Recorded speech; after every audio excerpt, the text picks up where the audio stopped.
Our community is shattered. This is the only LGBTQIA plus space we have in the city of Colorado Springs. Where are we going to go? Pain, anger, and confusion are what's left for survivors of a nightclub shooting over the weekend.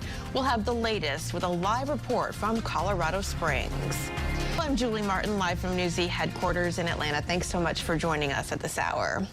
We start here. 5 people were killed and 17 injured at a shooting Saturday night at an LGBTQ nightclub in Colorado Springs. The gunman is in the hospital in police custody. And maybe scarier still, it could have been worse if not for the actions of 2 heroes who confronted and subdued the shooter. I came here today to talk to Richard Fierro, identified as one of the 2 heroes that subdued the suspect in this case. And in my opinion, I think the opinion of everyone involved, saved a lot of lives. I won't talk about, the nature of what he told me about the incident. I will just simply talk about, I have never encountered a person who had engaged in such heroic actions that was so humble about it. He simply said to me, I was trying to protect my family.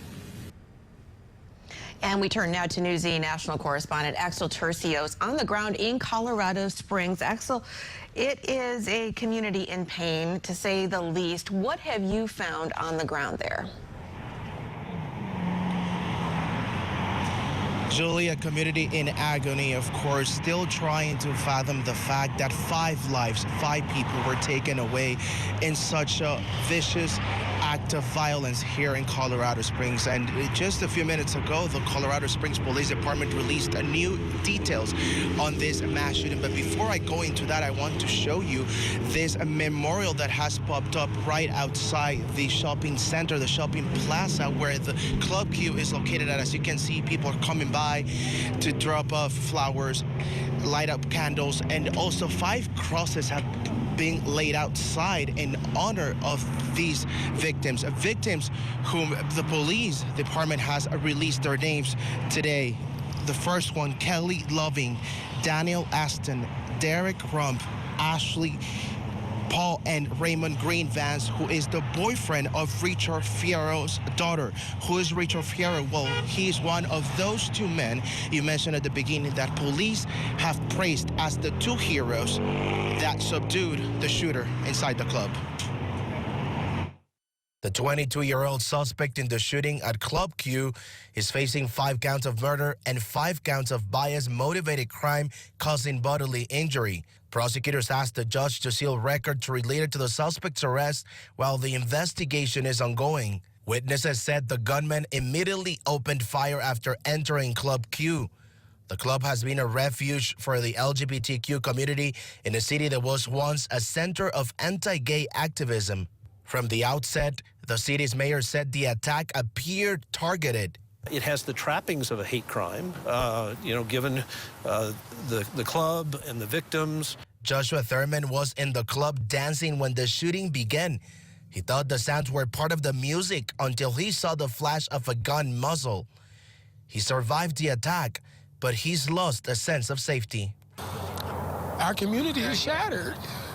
This is the only LGBTQIA plus space we have in the city of Colorado Springs. Where are we going to go?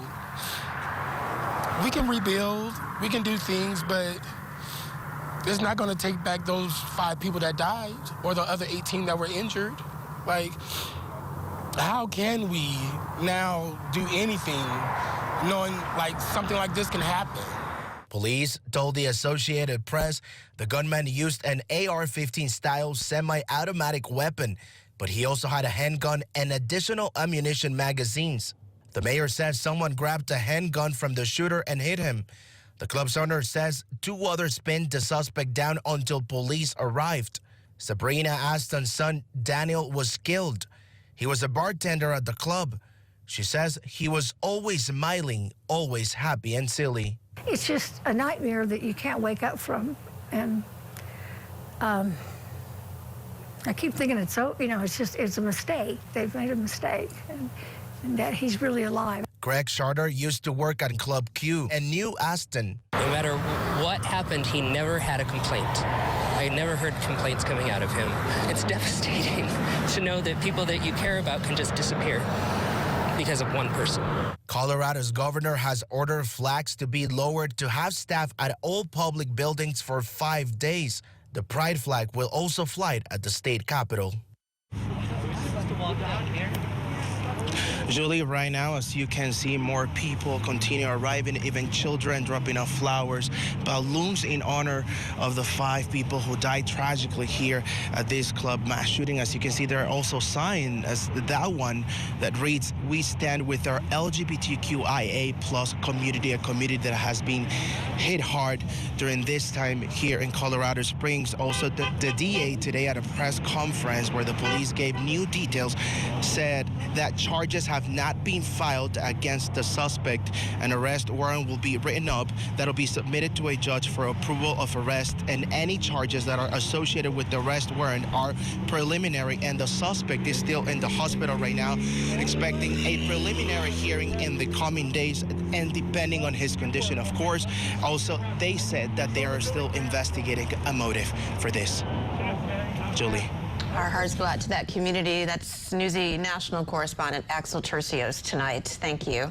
Joining us now is Alex Del Carmen. He is a professor and associate dean of the School of Criminology, Criminal Justice, and Strategic Studies at Tarleton State University. He's considered an expert on the topic of race and crime. Alex, thanks for joining us. While no motive has been disclosed yet by investigators, what are your thoughts on the suspect facing 5 hate crime charges? Thanks for having me. Well, you know, when you look at the actual crime that took place and the individuals that have now died, it's very fitting that in the state of Colorado, you would actually be able to impose and invoke the law that has bias as a basis, right? So I think the prosecutors are doing the right thing. My question is whether or not the federal government is going to come in at some point after the state prosecutes successfully and is able to impose punishment on him and actually prosecute him at the federal level as well. Well, Alex, explain to us, how do you prove that a crime is actually a hate crime?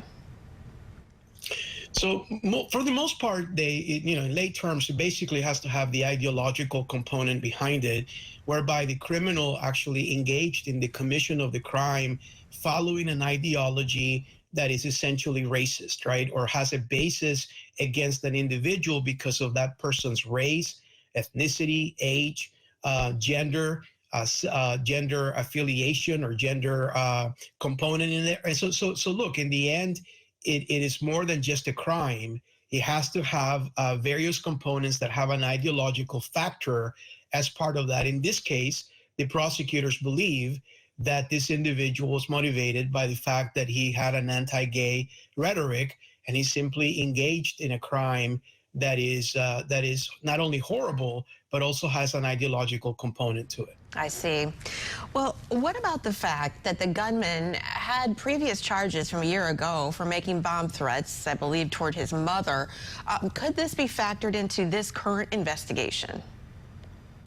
Sure, and many of us criminologists look at that and we ask ourselves, how could this happen? But we also know the answer to that, which is the criminal justice system is overwhelmed.